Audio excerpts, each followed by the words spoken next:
Semua orang tentu mengharapkan kebahagiaan. Dan bukan sekadar kebahagiaan yang semu, namun yang sejati. Banyak orang yang berusaha untuk mengejarnya, tetapi tidak dapat meraihnya. Memimpikannya, tetapi tidak dapat mengalaminya. Jadi, apakah kebahagiaan yang sejati itu? Dan apakah harga yang harus dibayar untuk mengalaminya? Dengan memahami harga dari mengikut Yesus, kita akan mengetahui harga dari kebahagiaan yang sejati. Itulah hidup yang tidak sia-sia, namun penuh dengan makna. Hidup yang penuh makna adalah hidup yang memiliki tujuan yang tepat dan berpusat kepada Kristus. Bapak Ibu Saudara sekalian, selamat bertemu kembali di ibadah Gereja Kristen Perjanjian Baru Fajar Pengharapan. Mari kita siapkan diri dan hati kita untuk mengikuti retreat doa Stream of Living Water yang akan diadakan pada hari Rabu tanggal 17 Agustus pukul 12 hingga 6 sore. Retreat doa ini akan diselenggarakan di gedung gereja kita di Bandung Utara. Dan sehubungan dengan retreat doa tersebut, maka pertemuan doa Oasis khusus hari Rabu tanggal 17 Agustus akan dimulai 1 jam lebih awal, yaitu pukul 9 pagi. Saya ulangi, pertemuan doa Oasis khusus tanggal 17 Agustus dimulai pukul 9 pagi. Sedangkan pertemuan doa kontemplatif tetap dapat Anda ikuti setiap hari Kamis melalui kanal YouTube Doa Fajar Pengharapan di sepanjang hari. Informasi dan pengumuman penting lainnya dapat Anda lihat dan ikuti di bagian menjelang akhir ibadah ini. Selamat beribadah. Mari jemaat Tuhan, kita sama-sama bangkit berdiri dengan penuh sukacita. Mari kita agungkan nama Tuhan, Dia sumber kekuatan kita.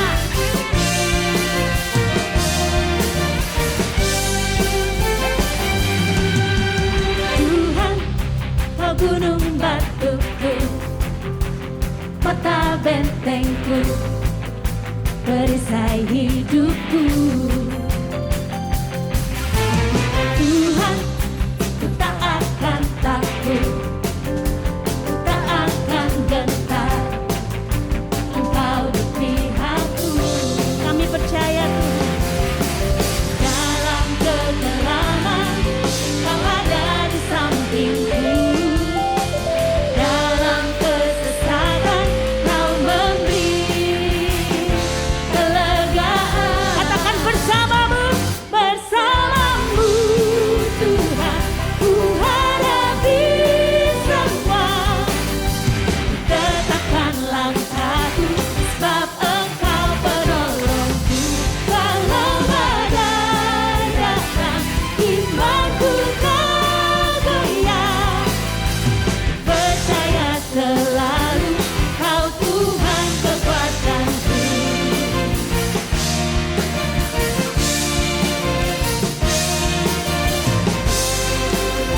Sama-sama katakan, Tuhan, Kau gunung batuku, ya kota benteng kita, kota bentengku, perisai hidupku. Tuhan, ku tak akan takut, ku tak akan gentar, Engkau di pihakku. Ya Tuhan, dalam kegelapan Kau ada di sampingku. Dalam kesesakan Kau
masih memberikan pertolongan dalam hidup kita.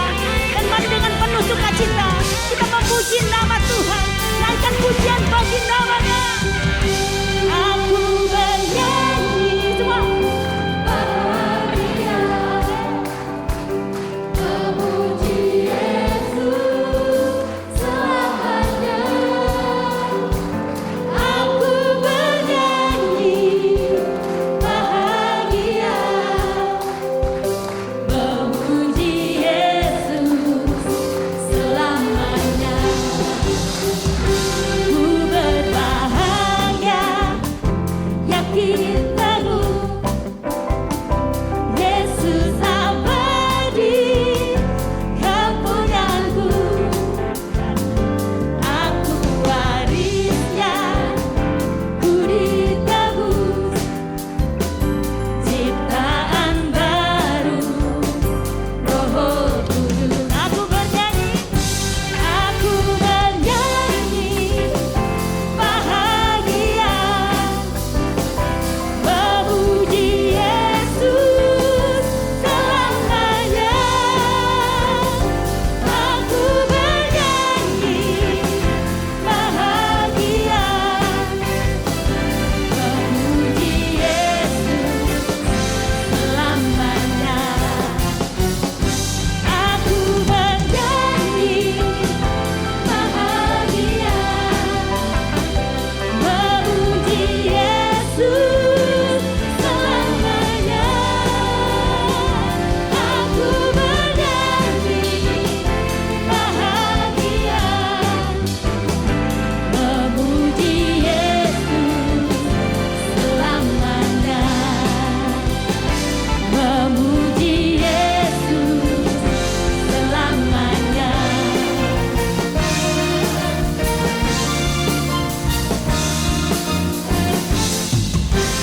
Beri sorak-sorai bagi nama Tuhan. Kami agungkan nama-Mu Tuhan Yesus. Terima kasih Tuhan untuk penyertaan-Mu dalam hidup kami Tuhan. Kami tenang di dalam-Mu saat ini Tuhan Yesus.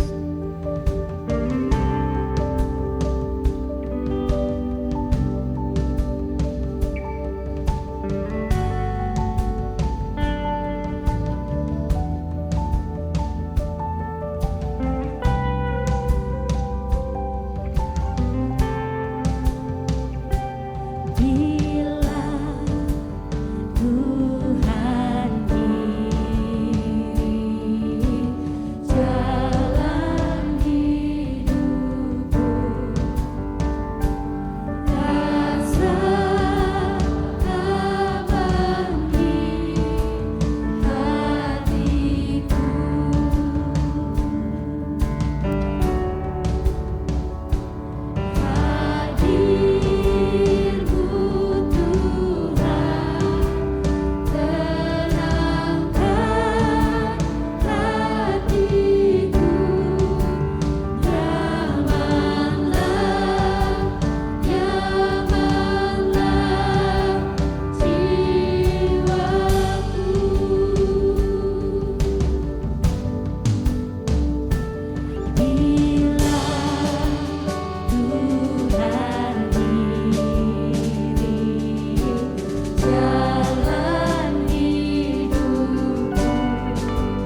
Kami tenang di dalam-Mu Tuhan Yesus.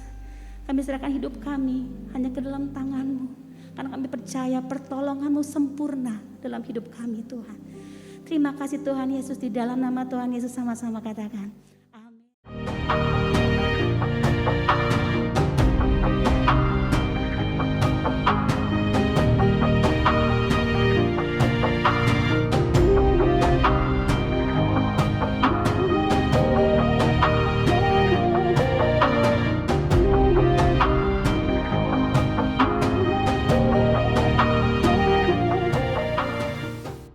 Sesungguhnya kebahagiaan yang sejati tidaklah terlepas dari hidup dalam tujuan yang selaras dengan maksud Tuhan.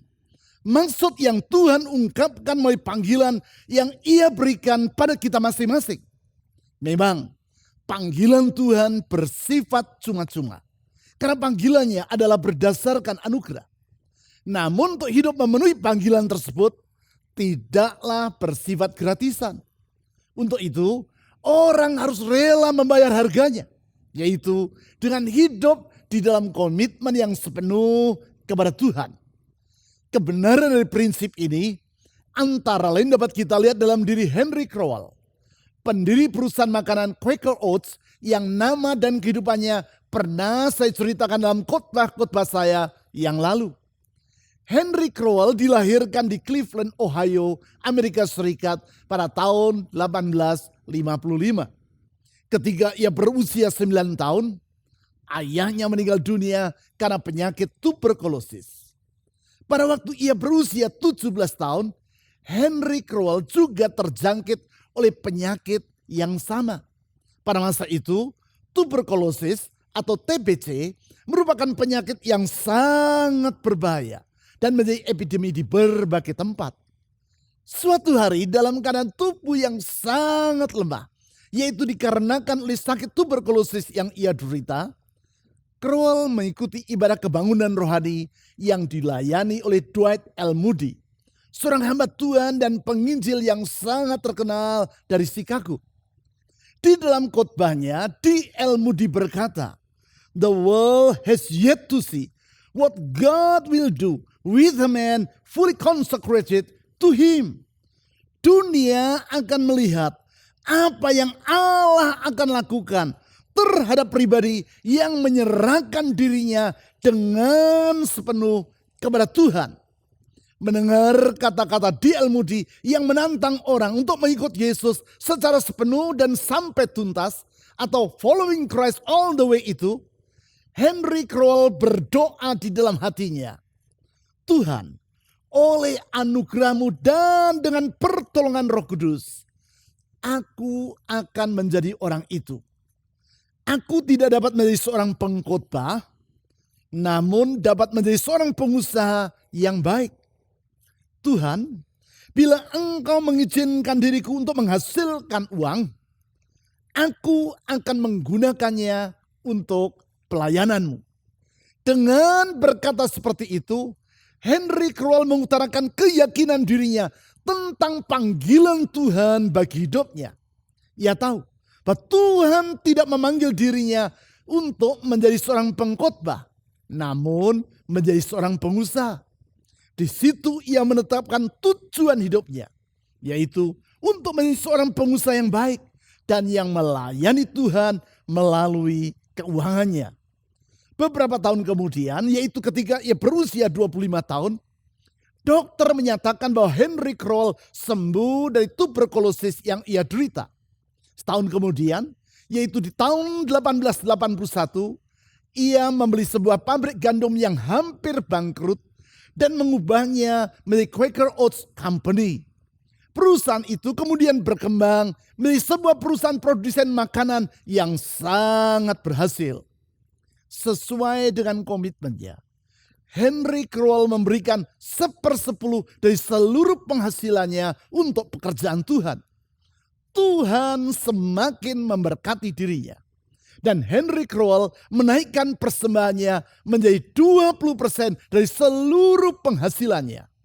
Tuhan semakin memberkati dia. Dan ia menaikkan persembahannya menjadi 30%, 40%, 50%, dan akhirnya 70% dari seluruh penghasilannya. Dan Tuhan terus memberkati hidupnya. Sehingga Quaker Oats menjadi salah satu perusahaan produsen makanan terbesar di dunia. Pengusaha yang saleh, rendah hati, dan hidup secara sederhana ini meninggal dunia pada tahun 1943 di usia 88 tahun.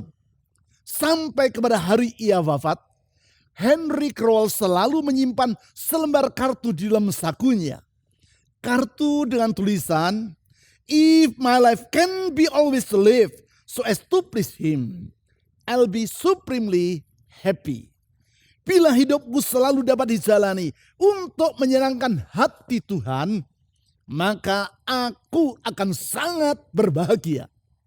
Dengan berkata seperti itu, Henry Crowell mengutarakan kesadaran dirinya tentang harga dari kebahagiaan yang sejati, yang pada dasarnya adalah harga dari mengikut Yesus atau hidup dalam tujuan yang benar. Memang, seperti yang telah saya utarakan di awal tadi, sesungguhnya kebahagiaan yang sejati tidaklah terlepas dari hidup dalam tujuan yang selaras dengan maksud Tuhan. Maksud yang Tuhan ungkapkan melalui panggilan yang Ia berikan pada kita masing-masing. Walaupun panggilan Tuhan adalah bersifat cuma-cuma, karena panggilannya adalah berdasarkan anugerah, tetapi untuk hidup memenuhi panggilan Tuhan tidaklah bersifat gratisan. Untuk itu, orang harus rela membayar harganya, yaitu dengan hidup di dalam komitmen yang sepenuh kepada Tuhan. Komitmen seperti itulah yang tercermin dalam kata-kata yang Tuhan Yesus sampaikan kepada 3 orang yang berjumpa dengan dirinya, yaitu sebagaimana yang dicatat di dalam Lukas pasal 9 ayat 57 sampai 62. Melalui ayat-ayat itu, kita dapat melihat harga yang harus kita bayar untuk memenuhi panggilan Tuhan dan menjadi pengikutnya. Mari kita baca ayat-ayat tersebut. Lukas pasal 9 ayat 57 sampai 62. Ketika Yesus dan murid-muridnya melanjutkan perjalanan mereka, berkatalah seorang di tengah jalan kepada Yesus, "Aku akan mengikut engkau kemana saja engkau pergi." Yesus berkata kepadanya, "Serigala mempunyai liang dan burung mempunyai sarang. Tetapi anak manusia," maksudnya dirinya sendiri, yaitu Yesus, "tidak mempunyai tempat untuk meletakkan kepalanya." Lalu ia berkata kepada seorang lain, "Ikutlah aku." Tetapi orang itu berkata, "Izinkanlah aku pergi dahulu menguburkan Bapakku." Tetapi Yesus berkata kepadanya, "Biarlah orang mati menguburkan orang mati, tetapi engkau pergilah dan beritakanlah kerajaan Allah di mana-mana." Dan seorang lain lagi berkata, "Aku akan mengikut engkau Tuhan, tetapi izinkanlah aku pamitan dahulu dengan keluargaku." Tetapi Yesus berkata, "Setiap orang yang siap untuk membajak tetapi menoleh ke belakang tidak layak untuk kerajaan Allah." Sebagaimana yang ditulis di ayat 57, perjumpaan Yesus dengan ketiga orang yang dicatat di ayat-ayat yang baru saja kita baca ini terjadi ketika Yesus dan para muridnya berada di dalam perjalanan. Bila kita membaca ayat 51, maka kita akan mengetahui bahwa perjalanan tersebut adalah perjalanan menuju ke kota Yerusalem, di mana Yesus akan ditangkap, diadili secara tidak adil, dianiaya secara semena-mena, dan disalibkan sampai mati. Di dalam perjalanan itu, Yesus berjumpa dengan 3 orang. Kepada masing-masing dari ketiga orang itu, Yesus menyampaikan tentang bagaimana seharusnya orang bersikap dalam memenuhi panggilan Tuhan untuk mengikut Yesus. Dari kata-kata yang Tuhan Yesus ucapkan tersebut, kita dapat melihat harga yang harus dibayar oleh orang yang mengikut Yesus. Atau seperti yang telah saya utarakan tadi, itulah harga dari kebahagiaan yang sejati. Harga tersebut adalah yang pertama, yaitu hidup dengan motivasi yang benar. Saya ulangi, harga untuk mengikut Yesus adalah yang pertama, yaitu hidup dengan motivasi yang benar. Sebab tidak dapat disangkali, ada berbagai motivasi yang mendorong orang untuk mengikut Yesus. Dan tentu tidak semua motivasi tersebut adalah tepat. Sebagai contoh, ada kalanya orang mengikut Yesus hanya karena ia mengharapkan berbagai berkat secara jasmania. Hal ini merupakan motivasi yang keliru. Haruslah dipahami bahwa memang Tuhan bersedia memberkati umatnya. Namun mengikut Tuhan hanya karena agar diberkati merupakan maksud yang tidak tepat. Hal ini sama seperti karena saya menikah dengan istri saya, maka setiap pagi sebelum saya berangkat ke kantor, istri saya selalu menyiapkan makan pagi untuk saya. Mengapa ia menyiapkan makan pagi untuk saya? Karena istri saya mengasihi saya. Namun adalah sangat keliru kalau saya menikah dengan istri saya dengan motivasi, yaitu agar setiap pagi dia menyiapkan makan pagi bagi diri saya.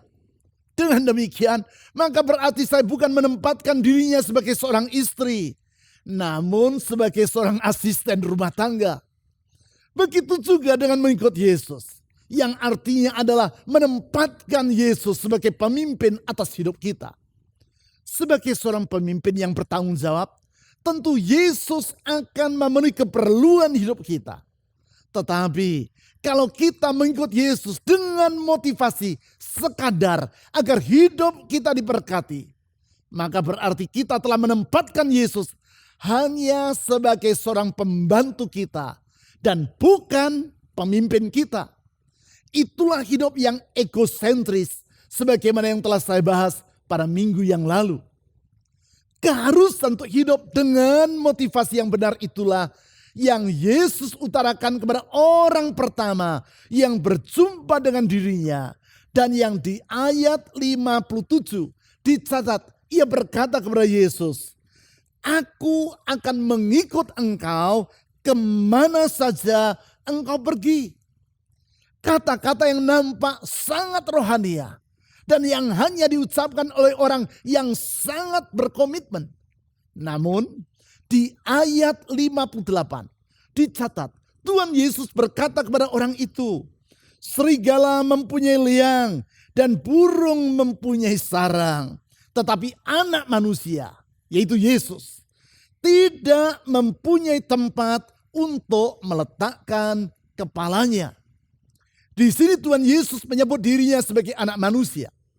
Dan ia mengutarakan bahwa dirinya tidak memiliki rumah untuk bernaung atau tempat untuk meletakkan kepalanya.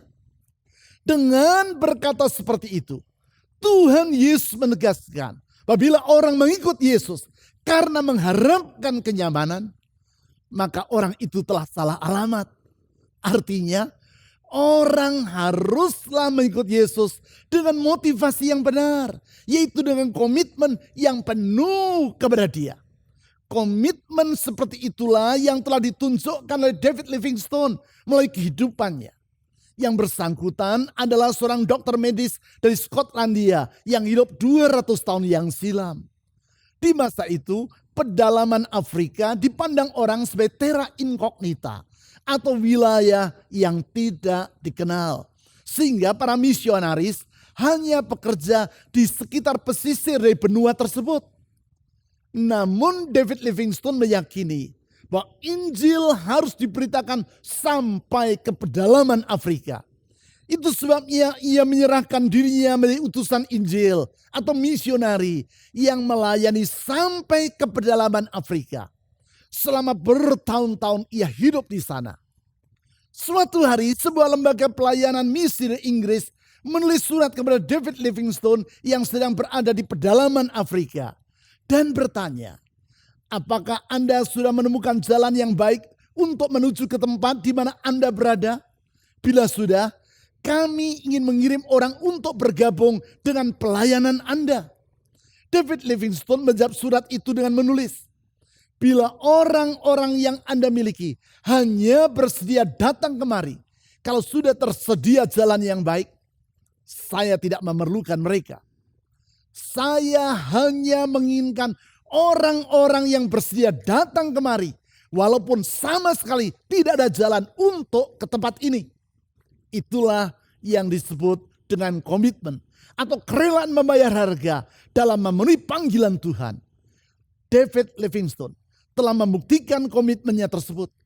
Sebagaimana yang dikisahkan dalam buku riwayat hidupnya. Selama di Afrika, ia nyaris kehilangan nyawa karena hampir diterkam oleh seekor singa maupun karena terserang oleh berbagai macam penyakit. Ketika ia meninggal dunia karena sakit malaria dan disentri di dekat Danau Bangweolu, Zambia pada tahun 1873, pembantunya menemukan jasad David Livingstone dalam postur sedang berdoa dengan berlutut di pinggir tempat tidurnya. Memang Tuhan bersedia memelihara umatnya dan ia tidak akan mengabaikan kebutuhan mereka yang mengikut dia. Namun Yesus tidak menghendaki orang mengikut dirinya dengan motivasi yang salah, yaitu karena menghendaki kenyamanan secara jasmania. Sebaliknya Tuhan menegaskan bahwa orang haruslah bersedia mengikut dia apapun risikonya. Sehingga ketika menghadapi ketidaknyamanan, mereka tetap mengikut Tuhan dengan sukacita. Selanjutnya yang kedua, harga yang harus dibayar untuk mengikut Yesus adalah hidup dengan prioritas yang benar. Saya ulangi, yang kedua, yaitu hidup dengan prioritas yang benar. Karena sesungguhnya prioritas kehidupan kita merupakan cerminan dari tata nilai kita. Apakah tata nilai? Secara sederhana, makna dari tata nilai adalah pandangan kita tentang apa yang paling bernilai dalam hidup kita. Sebagai contoh, ada orang yang menganggap harta sebagai hal yang paling bernilai dalam hidupnya. Sedemikian bernilainya, sehingga untuk memperoleh harta, ia rela mengorbankan kebenaran, kejujuran, maupun persahabatan. Itulah tata nilai yang bersangkutan. Orang yang lain lagi menganggap kedudukan sebagai hal yang paling bernilai bagi dirinya. Sehingga untuk meraih kedudukan, ia rela mengorbankan rumah tangganya. Bahkan tidak merasa segan untuk mengorbankan imannya kepada Yesus. Itulah tata nilai dirinya. Tentu orang akan menyusun prioritas hidupnya berdasarkan apa yang ia anggap bernilai. Hal-hal yang paling bernilai akan dia utamakan. Dan hal-hal yang dianggapnya kurang bernilai akan ditaruhnya pada prioritas yang lebih rendah. Sedangkan tata nilai sesungguhnya tidaklah terlepas dari iman dalam diri seseorang. Itu sebabnya bila orang sungguh-sungguh percaya bahwa Yesus adalah Tuhan, yaitu Raja atas alam semesta, maka orang itu akan menempatkan Yesus sebagai pribadi yang paling penting dan yang paling bernilai bagi hidupnya. Berarti orang yang sungguh-sungguh mengikut Yesus akan memprioritaskan Yesus lebih dari semua yang lain. Itulah harga mengikut Yesus. Sebagaimana yang diucapkan oleh Yesus dalam menjawab pernyataan orang yang kedua yang bertemu dengan dirinya dalam perjalanan tadi. Di ayat 59 ditulis bahwa Yesus memanggil orang tersebut dengan berkata, "Ikutlah aku." Namun orang itu menjawab, "Izinkanlah aku pergi dahulu menguburkan Bapakku." Suatu jawaban dan alasan yang terdengar masuk di akal.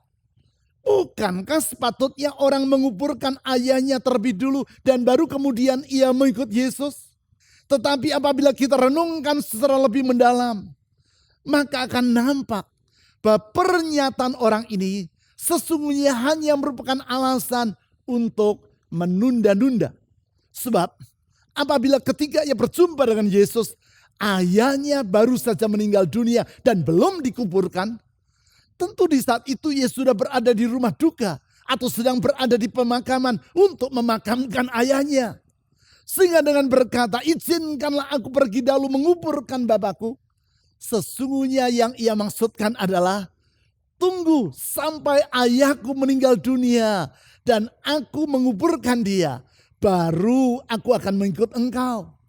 Kapan ayahnya akan meninggal dunia? Bisa 5 tahun lagi atau 10 tahun lagi. Bukankah hal seperti itu ada kalanya dilakukan oleh orang dalam menanggapi panggilan Tuhan? Di dalam hati ia berkata, kalau aku mengikut Yesus sekarang, orang tuaku akan memusuhi diriku. Dan bisa jadi aku akan kehilangan hak waris. Lebih baik aku menunggu sampai kedua orang tuaku meninggal dunia. Dan aku telah memperoleh hak waris. Barulah di saat itu aku akan mengikut Yesus. Ada juga orang yang berkata, tunggu sampai aku sudah bermata 4 dan berkaki 3. Baru aku akan mengikut Yesus. Maksudnya yaitu kalau dia sudah berusia sangat lanjut sehingga harus mengenakan kacamata serta memakai tongkat untuk menopang tubuhnya, baru ia akan mengikut Yesus. Alasan yang bersangkutan adalah sekarang aku masih muda dan ingin memuaskan keinginan diriku terlebih dulu. Oleh karena itu nanti saja baru aku akan mengikut Yesus. Semua itu merupakan cerminan dari ketidakrelaan untuk membayar harga dari mengikut Yesus. Itu sebabnya kepada orang yang kedua tersebut di ayat 60 dicatat bahwa Yesus berkata, biarlah orang mati menguburkan orang mati, tetapi engkau pergilah dan beritakanlah kerajaan Allah di mana-mana. Dengan berkata seperti demikian, Yesus menegaskan bahwa untuk mengikut Tuhan, orang harus hidup dengan prioritas yang benar. Dalam hal ini, memprioritaskan kerajaan Allah dan kebenarannya lebih dari semua hal yang lain. Maksudnya, yaitu memprioritaskan Tuhan dan kehendaknya lebih dari keinginan diri sendiri. Selanjutnya, yang ketiga, harga yang harus dibayar untuk mengikut Yesus adalah hidup dengan fokus yang benar. Saya ulang, yang ketiga, yaitu hidup dengan fokus yang benar. Sebab kemana hidup kita berfokus, kesanalah hidup kita akan terarah. Dengan kata lain, fokus kehidupan kita sesungguhnya mencerminkan tujuan dari kehidupan kita. Hal tersebut nampak dari pernyataan yang Yesus utarakan kepada orang yang ketiga yang berjumpa dengan dirinya. Dan yang di ayat 61 berkata kepada Yesus, aku akan mengikut engkau Tuhan, tetapi izinkanlah aku pamitan dahulu dengan keluargaku. Menanggapi pernyataan orang tersebut, di ayat 62 Yesus berkata, setiap orang yang siap untuk membajak tetapi menoleh ke belakang tidak layak untuk kerajaan Allah. Dengan berkata seperti demikian, bukan berarti Yesus melarang orang tersebut untuk berpamitan terlebih dulu kepada keluarganya. Tetapi yang Yesus ingin tegaskan adalah bahwa orang yang mengikut dia harus memiliki fokus yang benar. Dalam hal ini, yaitu memfokuskan diri kepada kehendak Allah yang ia istilahkan sebagai kerajaan Allah. Untuk menjelaskan sikap memfokuskan diri kepada hal yang benar tadi, Yesus menggambarkannya seperti arah pandangan dari orang yang sedang membajak. Orang tersebut harus menatap ke depan dan tidak boleh menoleh ke belakang. Apakah maksud dari gambaran yang Yesus berikan ini? Gambaran ini mengingatkan saya tentang apa yang saya alami ketika saya masih duduk di bangku kelas 5 sekolah dasar. Suatu hari, guru saya mengajak saya dan teman-teman sekelas saya untuk pergi ke sawah guna melihat bagaimana petani membajak sawah. Bukan itu saja, kami juga diberi kesempatan untuk turun ke sawah guna coba membajak sawah tersebut.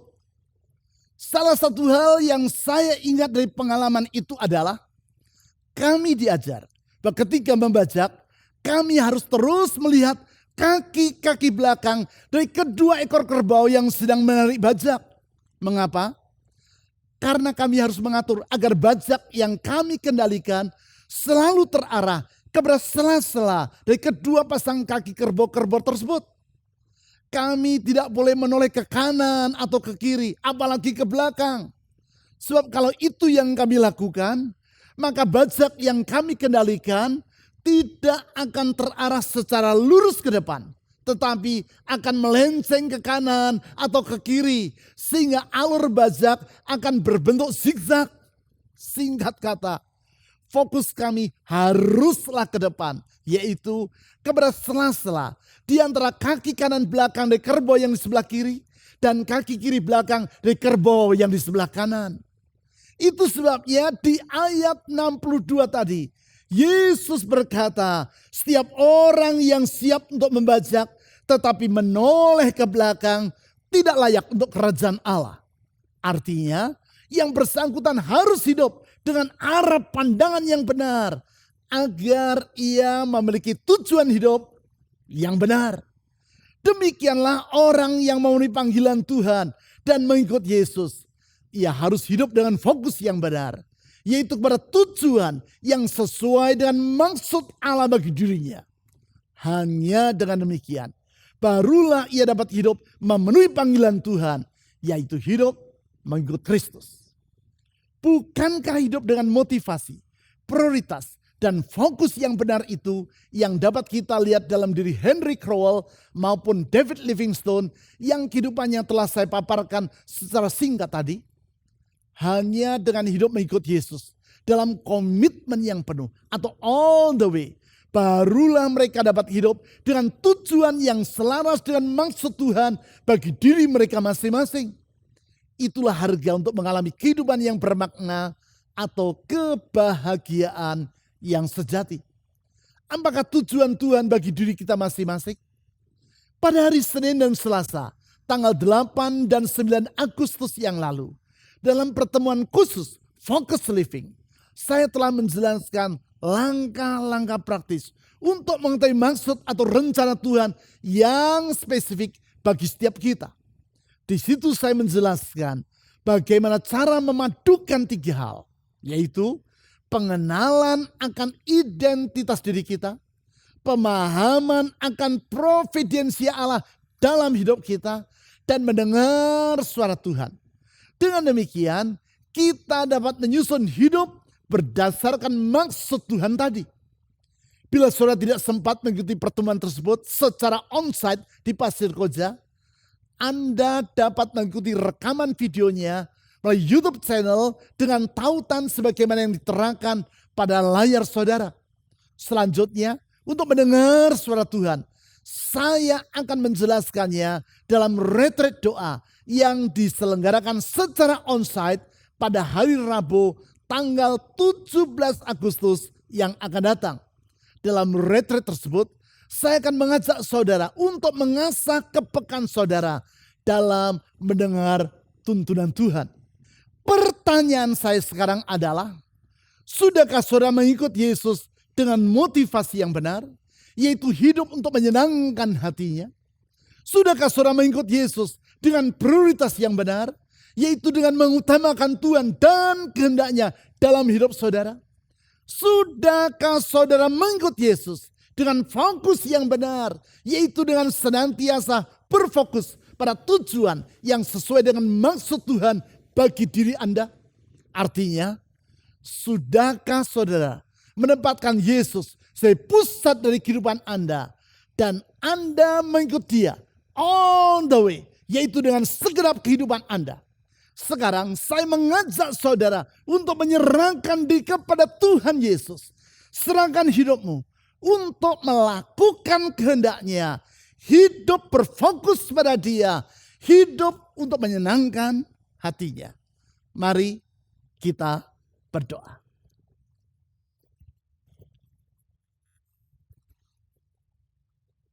Tuhan Yesus, kami sadar kalau kami dipanggil untuk menjadi pengikut-Mu, itu adalah karena anugerah-Mu.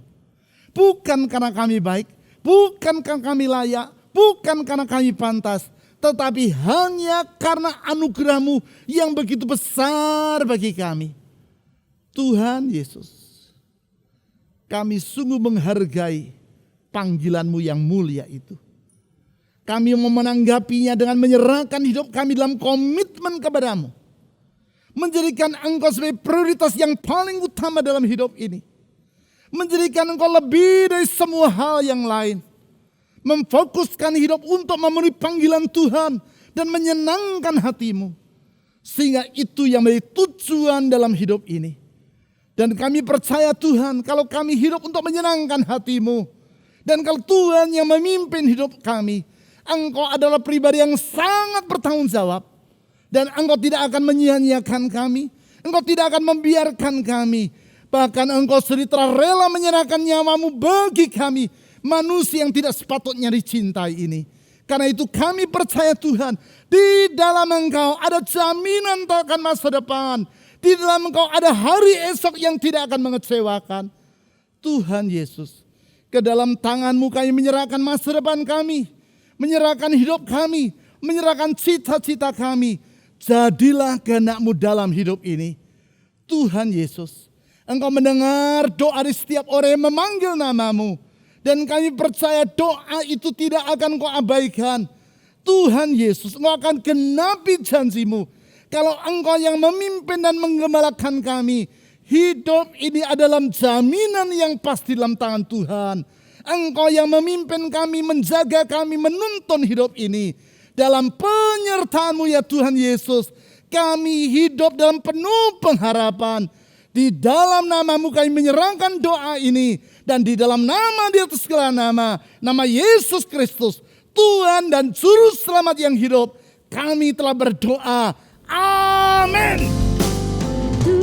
Tuhanlah yang membimbingku, tanganku dipegang teguh, hatiku berserah penuh, tanganku dipegang teguh.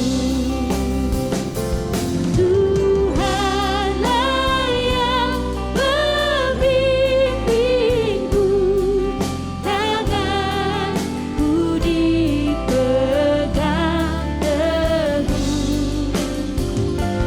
hatiku berserah penuh, tanganku dipegang teguh. Bapak Ibu Saudara sekalian, berikut adalah beberapa informasi dan kegiatan gereja kita yang dapat Anda ikuti.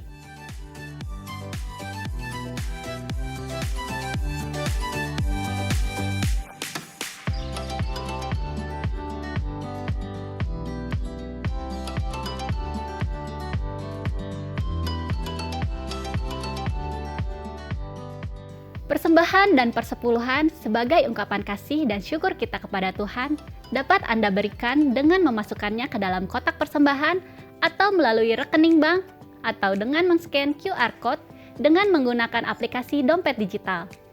Ibadah online GKPB Fajar Pengharapan dapat Anda ikuti setiap saat mulai hari Sabtu pukul 5 sore melalui YouTube, website, dan aplikasi yang tertera di layar. Berbagai informasi penting lainnya dari gereja kita dapat Anda ikuti melalui website www.fajarpengharapan.net atau melalui aplikasi GKPB Fajar Pengharapan serta Instagram GKPB Fajar Pengharapan. Bapak Ibu Saudara sekalian, tetap patuhi protokol kesehatan, sehat selalu dan sampai jumpa minggu depan.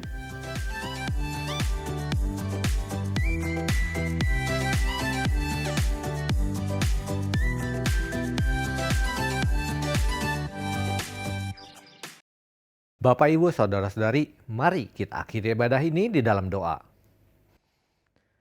Tuhan Yesus, sungguh kami sangat bersyukur karena Engkau telah hadir dan menjamah kami di dalam ibadah ini. Bapa, pimpin dan ajar kami untuk memiliki tujuan hidup yang sesuai dengan rencana-Mu. agar hidup kami semakin bermakna. Bapa, saat ini kami juga berdoa untuk persembahan yang sudah maupun akan kami berikan, biar persembahan ini boleh menjadi pernyataan iman kami dan ucapan syukur dari segala berkat yang telah Engkau percayakan kepada kami. Bapa, kami juga memohon berkat, urapan, tuntunan dan penyertaan-Mu di dalam kehidupan kami, di dalam pekerjaan, usaha, pendidikan, kesehatan dan keluarga kami, biar apapun yang telah kami rencanakan boleh berjalan sesuai dengan tuntunan dan penyertaan Tuhan, sehingga damai sejahtera dari Allah Bapa, kuasa dari Yesus Kristus dan pimpinan Roh Kudus menyertai setiap kami. Di dalam nama Tuhan Yesus kami telah berdoa dan mengucap syukur. Amin.